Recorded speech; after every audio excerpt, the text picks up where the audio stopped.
한정혜 선생님이 마당으로 나서는 발걸음이 참 가벼워 보였습니다.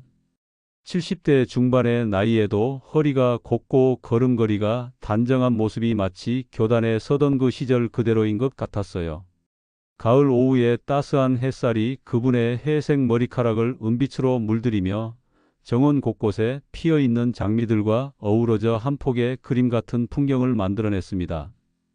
정혜 선생님은 30년 전 이 시골집으로 이사 오면서부터 정원 가꾸기를 시작했다고 하시더군요. 처음엔 작은 화단 하나로 시작했던 것이 지금은 집 전체를 둘러싼 아름다운 장미 정원이 되었습니다.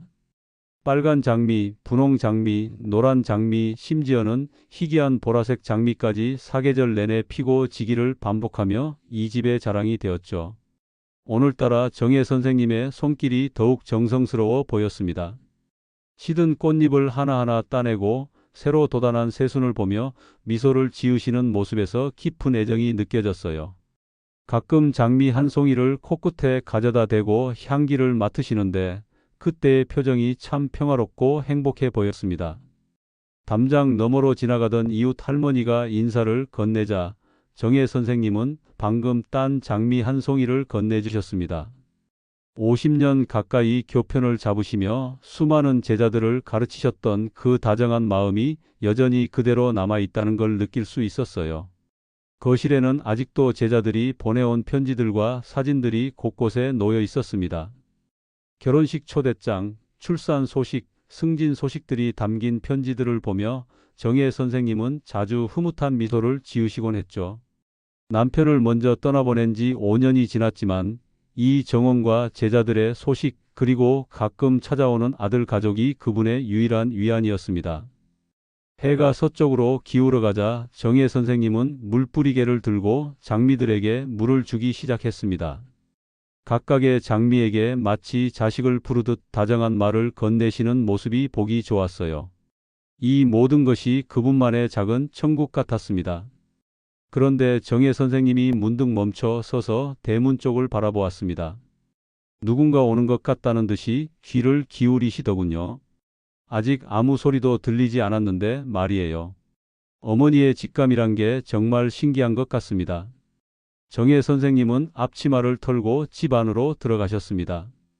아마도 차를 준비하시려는 것 같았어요. 그분의 얼굴에는 기대와 설렘이 살짝 번져 있었습니다. 과연 정혜 선생님의 직감이 맞았습니다. 오후 3시쯤 되니까 자동차 소리가 들리더군요. 검은색 SUV가 좁은 시골길을 달려와 대문 앞에 멈춰 섰습니다. 정혜 선생님은 현관문을 열고 나와 손을 흔들며 반갑게 맞으셨지만 차에서 내린 가족들의 표정은 왠지 어색해 보였어요. 아들 민수 씨가 먼저 내렸습니다. 40대 중반의 나이에 서울에서 회사를 다니는 그는 언제나 바쁜 듯한 모습이었죠. 그 뒤로 며느리 수진 씨와 12살 손자 준호가 내렸습니다. 수진 씨는 명품 핸드백을 들고 하이힐을 신은 채로 시골집 마당을 불편해하는 듯 보였어요. 어머니 안녕하세요. 민수 씨가 정혜 선생님께 가벼운 포옹을 했지만 그 안에 담긴 정이 예전만 못한 것 같았습니다. 수진 씨는 정혜 선생님께 인사는 했지만 시선은 계속 집과 정원을 훑어보고 있었어요. 마치 부동산을 감정하는 사람처럼 말이죠. 준호는 스마트폰만 들여다보며 할머니 인사에도 건성으로 응답했습니다.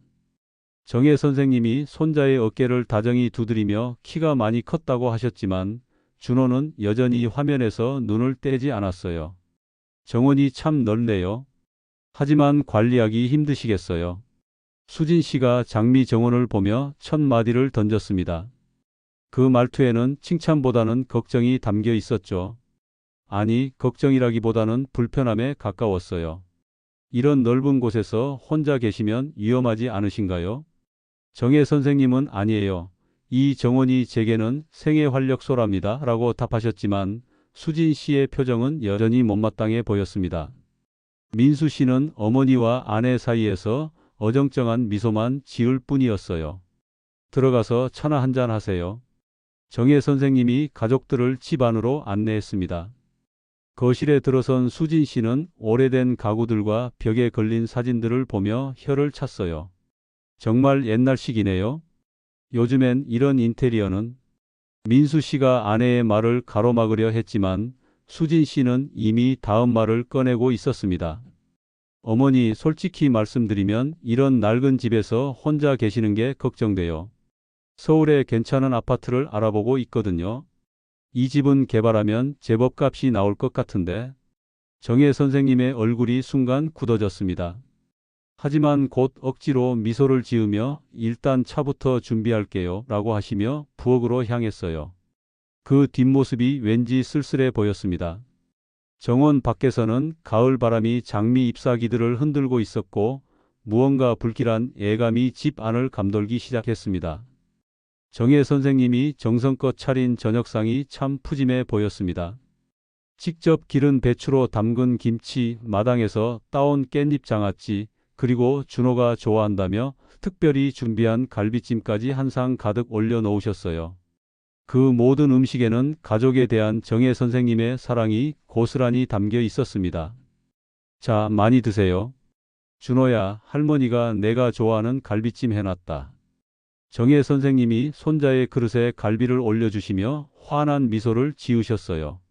하지만 준호는 여전히 스마트폰을 손에서 놓지 않은 채 건성으로 고개만 끄덕였습니다.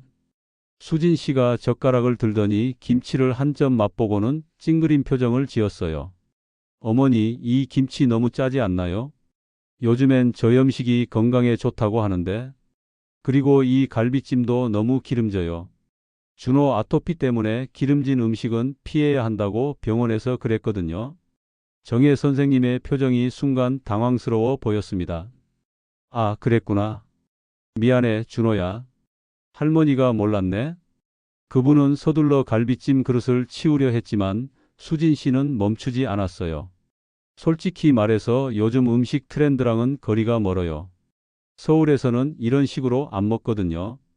건강을 생각해서라도 조금 더 현대적으로 요리하시는 게. 수진 씨의 말이 마치 칼날처럼 날카로웠습니다. 민수 씨가 어색하게 웃으며 중재하려 했어요. 여보, 어머니께서 정성껏 해주신 건데. 하지만 그의 목소리에는 확신이 없었습니다. 오히려 아내의 편을 드는 듯한 뉘앙스가 느껴졌어요. 맞아요. 당신도 예전에 어머니 음식이 너무 짜다고 했잖아요. 수진 씨가 남편을 향해 말했습니다. 민수 씨는 아무 말도 하지 못한 채 그저 고개를 숙였어요. 정혜 선생님이 젓가락을 놓고 조용히 말씀하셨습니다. 그래, 내가 요즘 음식을 잘 모르는구나. 미안하다. 그 목소리에는 깊은 실망이 배어 있었어요. 평생 가족을 위해 음식을 해왔던 자신의 정성이 한순간에 부정당한 기분이셨을 겁니다. 준호는 게임에만 몰두한 채 할머니의 마음은 전혀 헤아리지 못했어요. 할머니, 와이파이 비밀번호가 뭐예요? 겨우 내뱉은 말이 이것뿐이었습니다.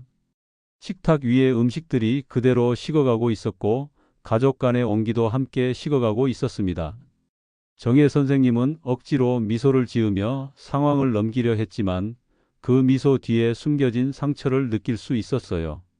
밖에서는 가을 바람이 점점 더 세게 불고 있었고 장미 정원의 꽃잎들이 하나둘 떨어지기 시작했습니다. 식사 후 정혜 선생님은 가족들에게 정원을 구경시켜 드리겠다고 하셨습니다. 그분에게는 이 정원이 자랑이자 삶의 전부였으니까요. 30년간 갖고 온 장미들 하나하나에는 모두 사연이 있었고 그 이야기를 들려주고 싶어 하셨어요. 이 빨간 장미는 준호 아빠가 결혼할 때 심었던 거야. 그리고 저기 분홍 장미는 준호가 태어났을 때.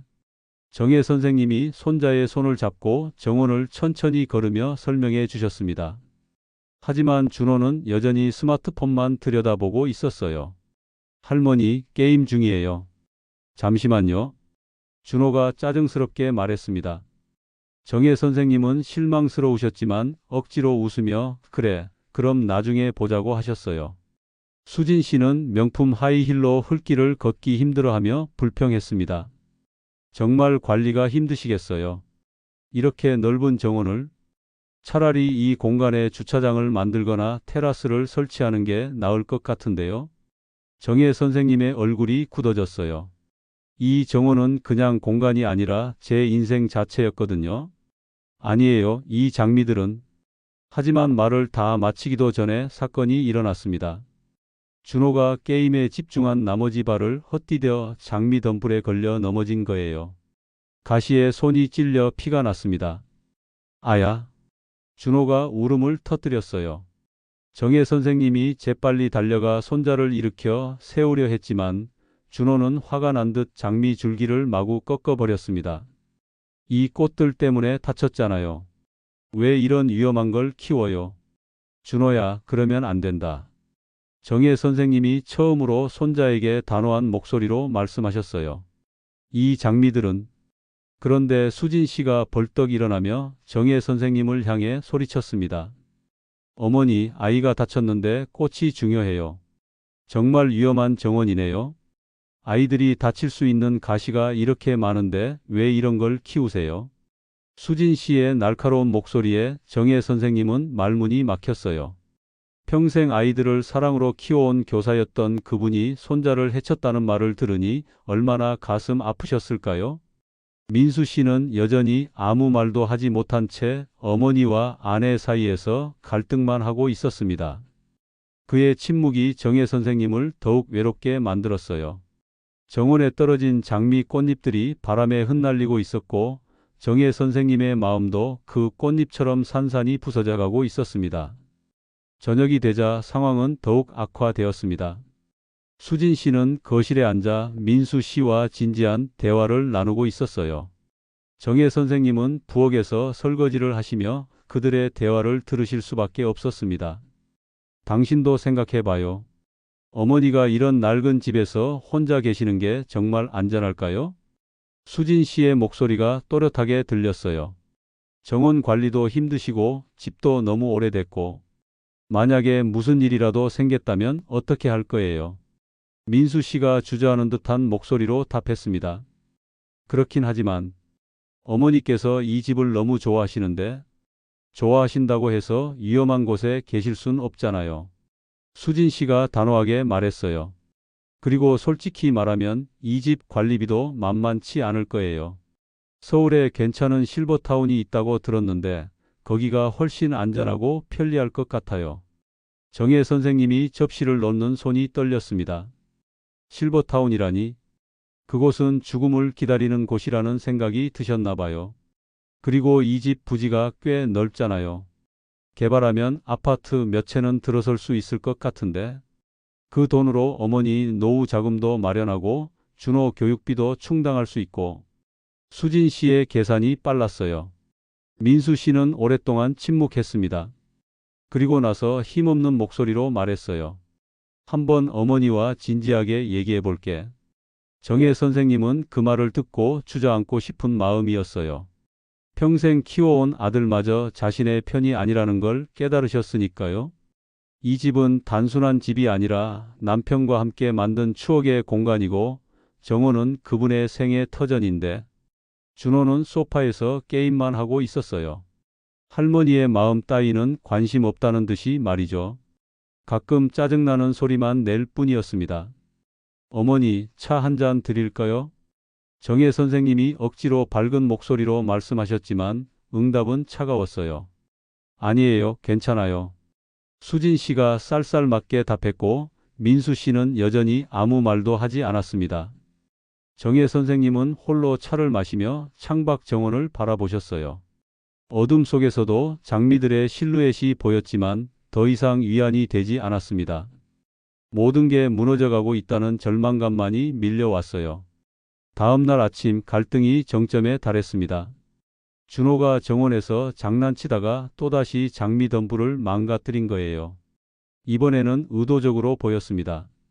게임에서 져서 화가 난 준호가 장미 줄기를 마구 꺾고 화분을 발로 차버렸어요. 정혜 선생님이 그 모습을 보고 달려 나오셨습니다. 준호야, 안 된다. 이 꽃들은. 그분의 목소리에는 절규에 가까운 간절함이 담겨 있었어요. 하지만 준호는 더욱 난폭해졌습니다. 할머니는 꽃만 사랑하고 저는 사랑 안 하는 거죠. 어차피 없어질 거면서 왜 이렇게 아껴요? 그때 수진 씨가 나와서 상황을 더욱 악화시켰어요. 어머니, 아이가 스트레스 받고 있어요. 이런 답답한 시골에서. 아이들은 원래 이런 거예요. 너무 예민하게 반응하지 마세요. 정혜 선생님이 생애 처음으로 목소리를 높이셨습니다. 이건 스트레스 문제가 아니에요. 기본적인 예의와 존중의 문제입니다. 이 정호는 제 인생이에요. 뭐가 인생이에요? 수진 씨가 비웃듯 말했습니다. 그냥 꽃밭이잖아요. 어머니는 현실을 모르세요. 요즘 세상이 어떤 세상인데 이런 낡은 것에만 매달려 계시면 어떡해요? 그 순간 정혜 선생님의 인내심이 한계에 달했습니다. 낡은 것이라고요? 이 장미들 하나하나에는 제 삶의 모든 순간이 담겨 있어요. 준호 아빠가 태어났을 때, 결혼했을 때, 남편이 돌아가셨을 때, 모든 기쁨과 슬픔이 여기 있다고요. 민수 씨가 마침내 입을 열었습니다. 어머니, 진정하세요. 여보 말이 틀린 건 아니에요. 현실적으로 생각해 보시면 그 말이 정혜 선생님에게는 마지막 일격이었어요. 아들마저 자신을 이해하지 못한다는 절망감이 밀려왔습니다. 너희들은 모르는구나. 이 집이 이 정원이 얼마나 소중한지. 거실은 아수라장이 되었고 준호는 여전히 게임에만 몰두해 있었습니다. 정혜 선생님은 힘없이 소파에 주저앉으며 깊은 한숨을 내쉬셨어요. 30년간 갖고 온 모든 것이 하루아침에 무너져가고 있었습니다. 저녁 무렵 민수 씨 가족은 짐을 싸기 시작했습니다. 수진 씨는 화가 난 듯 물건들을 가방에 던져 넣으며 중얼거렸어요. 정말 대화가 안 통해요. 이런 고집 센 분과는. 민수 씨도 어머니와 눈을 마주치지 못한 채 조용히 짐을 정리했습니다. 어머니, 다음에 다시 올게요. 좀 더 차분히 얘기해요. 하지만 그 말도 진심이 담겨 있지 않았어요.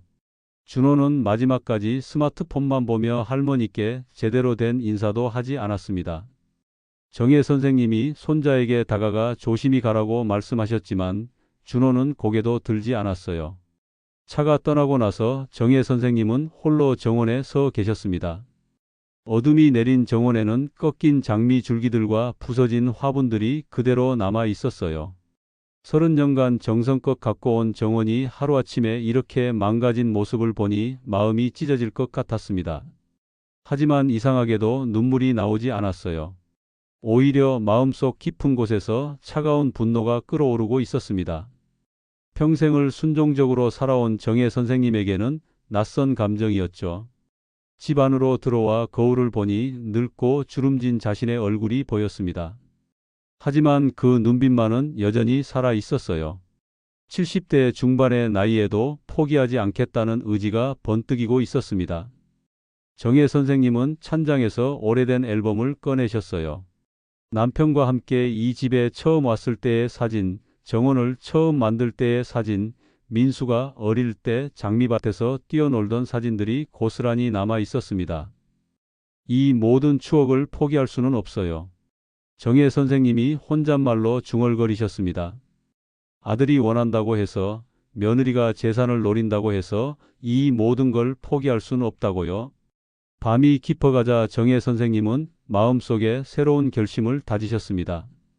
더 이상 당하고만 있지 않겠다고, 이 정원만은 반드시 지켜내겠다고 말이에요. 그 결심은 마치 철처럼 단단했습니다. 창밖에서는 가을 바람이 여전히 불고 있었지만 정혜 선생님의 마음은 더 이상 흔들리지 않았습니다. 진짜 싸움은 이제부터 시작이었어요. 새벽 5시 정혜 선생님은 평소보다 일찍 일어나셨습니다. 밤새 내린 이슬이 정원 곳곳에 맺혀 있었고 망가진 장미들도 아침 햇살을 받으며 생명력을 되찾는 듯 보였어요. 정혜 선생님은 조용히 정원으로 나가 무릎을 꿇고 꺾인 장미 줄기들을 하나하나 살펴보셨습니다. 다행히 뿌리는 살아 있었어요. 정성껏 돌봐주면 다시 꽃을 피울 수 있을 것 같았습니다. 먼저 부서진 화분들을 치우고 흙이 흩어진 곳을 정리하셨어요. 그리고 꺾인 장미 줄기들을 조심스럽게 지지대에 묶어주셨습니다. 마치 상처 입은 아이를 돌보듯 말이에요. 오전 8시쯤 옆집 할머니가 담장 너머로 인사를 건네셨습니다. 정혜 씨, 어젯밤에 무슨 일 있었어요? 소리가 들리던데? 정혜 선생님은 잠시 망설이다가 솔직하게 말씀하셨어요. 아들 가족이 이 집을 팔고 저를 서울로 데려가려고 해요. 하지만 전 여기를 떠날 수 없거든요. 옆집 할머니가 고개를 끄덕이며 말했습니다. 그럴 줄 알았어요. 요즘 젊은 사람들은 노인의 마음을 잘 모르죠. 하지만 정혜 씨 혼자서 이 넓은 집을 지키기엔 역부족이에요. 정혜 선생님이 단호하게 답하셨어요. 혼자가 아니에요. 이 장미들이 있고 이웃분들이 있고 그리고 아직 포기하기엔 너무 이르죠. 그때 마을 이장님이 지나가시다가 들어오셨어요. 정혜 선생님, 마을에서 정원 가꾸기 동호회를 만들려고 하는데 참여하실 생각 없으세요? 젊은 사람들도 몇 명 관심 있어 한다고 하는데. 정혜 선생님의 얼굴이 환해졌습니다. 정말요? 그럼 제가 도움이 될 수 있을까요? 물론이죠. 마을에서 정혜 선생님 정원이 제일 유명하잖아요. 이장님이 웃으며 말씀하셨어요. 그리고 혹시 집 문제로 고민이 있으시면 언제든 말씀하세요. 마을에서도 도울 방법을 찾아보겠습니다. 오후가 되자 정원에는 예상치 못한 손님들이 찾아왔습니다. 정혜 선생님의 옛 제자들이었어요. 소문을 듣고 달려온 거라고 했습니다. 선생님, 저희가 도와드릴게요. 한 제자가 말했습니다. 이 정원을 지키는 게 맞아요. 선생님의 인생이 담긴 곳인데 어떻게 포기하세요? 정혜 선생님의 눈가에 처음으로 뜨거운 것이 맺혔습니다. 하지만 이번엔 슬픔이 아니라 감사의 눈물이었어요. 해가 저물어가자 정혜 선생님은 정원에서 마지막 물주기를 하셨습니다. 꺾였던 장미들이 벌써 새순을 티르고 있었어요. 생명력이란 게 정말 신비로운 것 같았습니다. 정혜 선생님은 장미꽃 한 송이를 따서 코끝에 가져다 댔습니다. 여전히 달콤한 향기가 났어요. 내일은 더 많은 꽃들이 피어날 거예요. 이 정원처럼 그분의 새로운 삶도 다시 시작될 것 같았습니다. 밤하늘에는 별들이 반짝이고 있었고 정혜 선생님의 마음에도 새로운 희망의 별이 떠오르고 있었습니다.